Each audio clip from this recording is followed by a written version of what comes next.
Hello everyone, and welcome to Classic Tales and Hidden Gems, where we celebrate the public domain. This month, as you know, April showers bring May flowers, so we have several different flower-themed books for you this month. So, first up, we have Under the Lilacs by Louisa May Alcott, published in 1878. She's most famous for writing Little Women, but she's wrote several other children's books. This one starts off with this old house.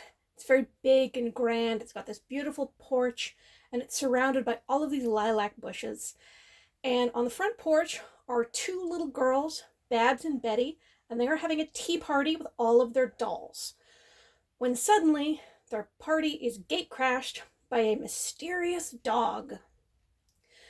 The dog tries to steal their cake, and then starts doing all these tricks. He can walk on his hind legs, he can walk on his front legs, he can do flips. Who is this mystery animal? He is Sancho, the performing poodle. And he and his master Ben have run away from the circus. Ben is trying to find out what happened to his father, who left the circus to find other work about a year and a half ago and hasn't been heard from since. And when Ben and Betty's mother hears about this, she offers to let Ben stay with them and they'll find him a job in town. And Ben says, okay. He gets a job eventually with Miss Cecilia, who is the owner of this beautiful house surrounded by lilacs. She has been living in Europe for a number of years, but she's returning to the States. She has a young brother named Thornton, and Thornton is recovering from an illness. So Ben is hired to be kind of a general page boy. He's going to run errands. He's going to take care of the animals like Cecilia's horses and all of Thornton's pets, as well as being a companion and friend to Thornton. And the friendship that develops between these boys is fun to read about. They're very different people. You've got this rough and tumble young circus acrobat who's never had a formal education. And you've got this, privileged young man who's a recovering invalid and has nothing to do other than sit and read. So they're very different people, but once they get the feel for each other, they became quite good friends. And the rest of the story is basically about these four characters, Ben and Thornton, Babs and Betty, and they have different slice of life adventures as Ben tries to settle into his new position. And the question throughout the book is, does Ben like this new life, this more settled existence, or does he long for the freedom of the open road? And where does he actually belong? So there's quite a few little charming episodes in the book. There's one where they find a book of all these different flags of the world. So they have kind of an arts and crafts day where they make all of these different colorful world flags. And the house just ends up festooned with all of these flags.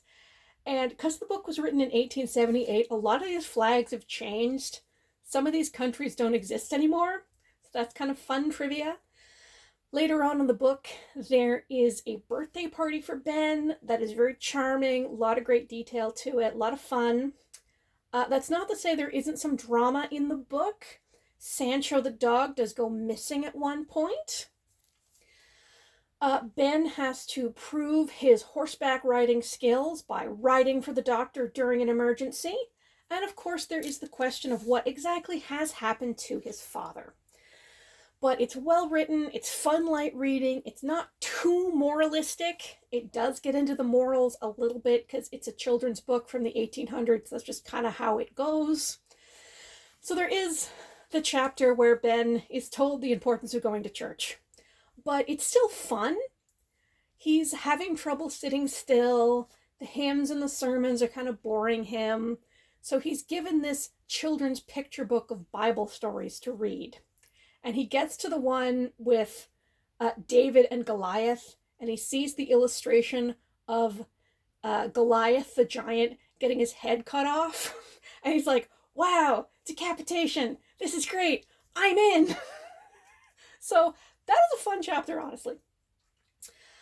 But yes, he has to learn how to settle in and discover what happens to his father and has many different adventures Under the Lilacs. So if you would like to read about him and Sancho the dog, you can find a link to the Project Gutenberg version of this book in the description.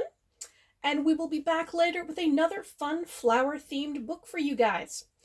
Till then, thank you for watching and have a great day. See you next time.